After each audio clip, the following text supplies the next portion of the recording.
Saudara-saudaraku yang dikasihi oleh Tuhan, Salam.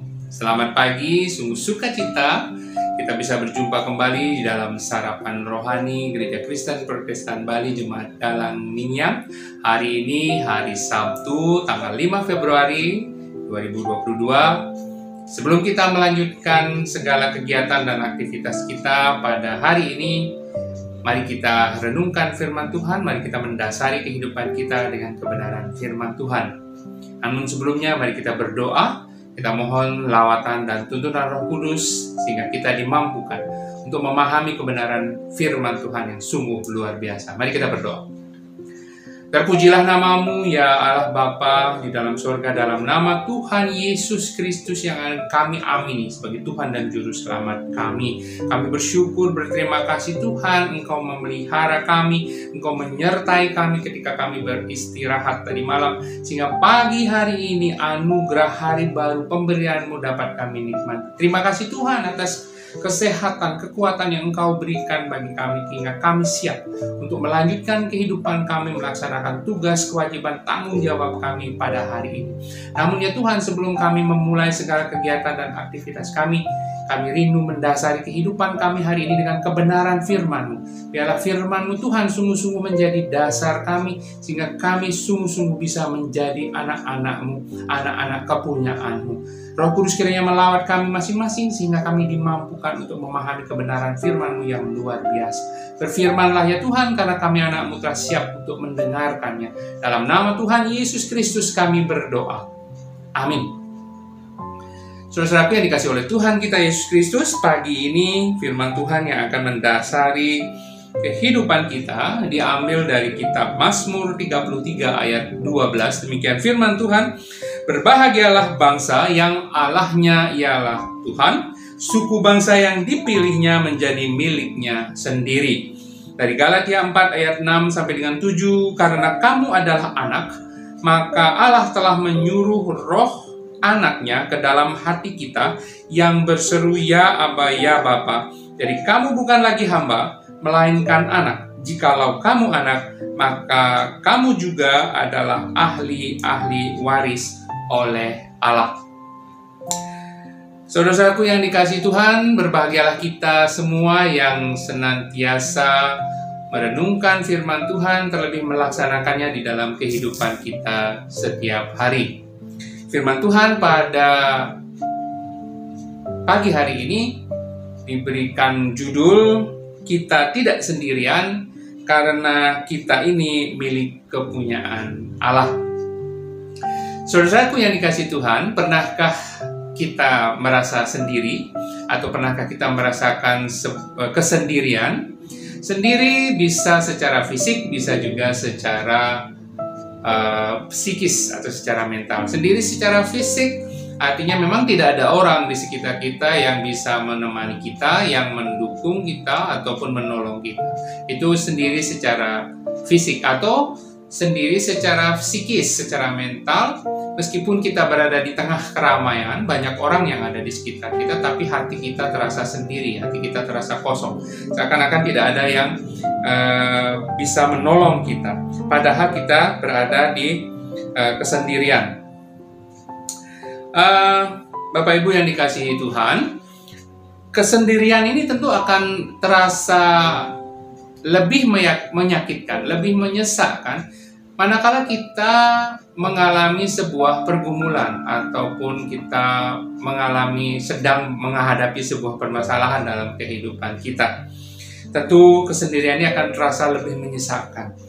Bacaan ayat Alkitab kita hari ini mengingatkan kita bahwa kita tidak boleh merasa sendiri, karena kita adalah anak-anak kepunyaan Allah. Kita adalah anak-anak Allah. Sebagai kepunyaan Allah, kita amat berharga di matanya. Tuhan menegaskan, oleh karena engkau berharga di mataku dan mulia, dan aku ini mengasihi engkau. Tuhan Allah mengasihi kita karena kita amat berharga di matanya. Tuhan menasehati kita untuk tidak pernah takut atau tidak pernah merasa sendirian dalam menghadapi pergumulan dalam kehidupan ini. Sebab kita ini berharga di mata Tuhan, dan Dia, Tuhan, telah menebus kita, yang berarti kita ini telah menjadi miliknya. Nah, jikalau kita ini milik Tuhan, tentunya Dia tidak akan rela dan membiarkan kita binasa. Itulah sebabnya Tuhan berani menjamin kita, apabila engkau menyeberang melalui air, aku akan menyertai engkau. Apabila engkau melalui sungai-sungai, engkau tidak akan dihanyutkan. Dan apabila engkau berjalan melalui api, engkau tidak akan dihanguskan, dan nyala api tidak akan membakar engkau. Sebab akulah Tuhan Allahmu yang Maha Kudus, Allah Israel, Juru Selamatmu. Dalam Alkitab terkandung banyak sekali janji-janji Tuhan yang luar biasa bagi kita orang-orang yang percaya. Janji ini bukan sekedar keluar dari mulut manusia yang mudah sekali mengecewakan dan berubah, tetapi yang berjanji adalah Tuhan yang Maha Kudus, Tuhan yang Maha Kuasa, Sang Juru Selamat yang bukanlah manusia, sehingga Ia berdusta bukan seperti anak manusia, sehingga Ia menyesal. Firman Tuhan sangat jelas di dalam Alkitab. Sebagai orang percaya, kita dijamin keselamatannya oleh Tuhan. Oleh karenanya kita patut mengetahui janji-janji Tuhan Allah tersebut. Berbicara tentang janji perlindungan dan penyertaan Tuhan, air, api, sungai itu melambangkan derasnya gelombang permasalahan kehidupan kita. Api berbicara tentang pencobaan. Sedahsyat apapun masalah dan pencobaan yang kita alami, kita tidak perlu takut, karena Tuhan senantiasa beserta kita. Tuhan tidak akan pernah membiarkan kita sendiri menghadapi permasalahan pergumulan yang kita hadapi, apalagi jikalau kita senantiasa mengingat keberadaan Tuhan dalam kehidupan kita dan senantiasa minta pertolongan Tuhan agar senantiasa mendampingi, menolong, mendukung kita di dalam kita menghadapi pergumulan. Roh Kudus adalah pribadi Allah yang dinyatakan di dalam setiap kehidupan orang-orang yang percaya. Roh Kudus yang selalu bekerja berdoa bagi kita ketika kita menghadapi setiap pergumulan hidup kita. Roh Kudus menuntun kita untuk berjalan di dalam kebenaran sebagai anak-anak Allah. Karena itu mari kita amini dan mari kita yakini bersama bahwa kita adalah anak Allah, anak-anak kepunyaan Allah. Dan anak-anak Allah ini adalah sebuah anugerah. Oleh karena itu tidak layaklah bagi kita menyombongkan diri kita atau kita merasa kuat sendiri menghadapi permasalahan pergumulan hidup kita, karena sejatinya hak sebagai anak-anak Allah diberikan sebagai sebuah anugerah. Oleh karena itu, marilah kita selalu melibatkan Tuhan, melibatkan Allah dalam setiap pergumulan hidup kita, dan jangan pernah merasa takut ataupun jangan pernah merasa sendiri. Tidak perlu merasa takut, tidak perlu merasa sendiri menjalani hidup ini, karena kita adalah kepunyaan Allah, kita berharga di matanya, dan Allah sangat mengasihi kita. Kita selalu dikasihi Tuhan sebagai anak-anak Allah. Tuhan, kehidupan kita akan selalu diberkati sepanjang kehidupan kita berkenan di hadapannya. Oleh karena itu, selain kita yakin bahwa kita tidak pernah sendiri, kita juga harus memiliki komitmen hidup berkenan di hadapan Tuhan, memiliki hubungan yang sangat dekat dengan Tuhan, mencari keberadaan Tuhan setiap saat dalam tiap doa kita, dan Tuhan pasti senantiasa menolong kita.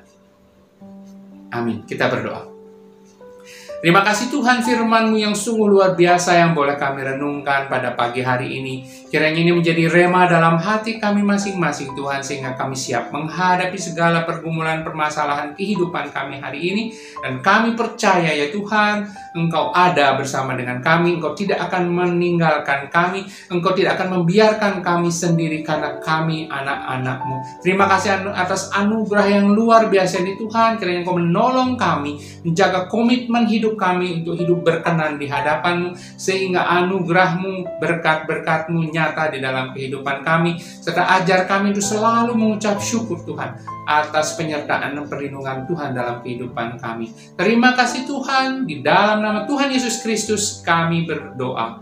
Amin. Selamat menjalani kehidupan hari ini. Dan ingatlah, kita tidak pernah sendiri. Jangan pernah takut menghadapi setiap pergumulan. Libatkan Tuhan di dalamnya. Tuhan memberkati kita semua. Shalom.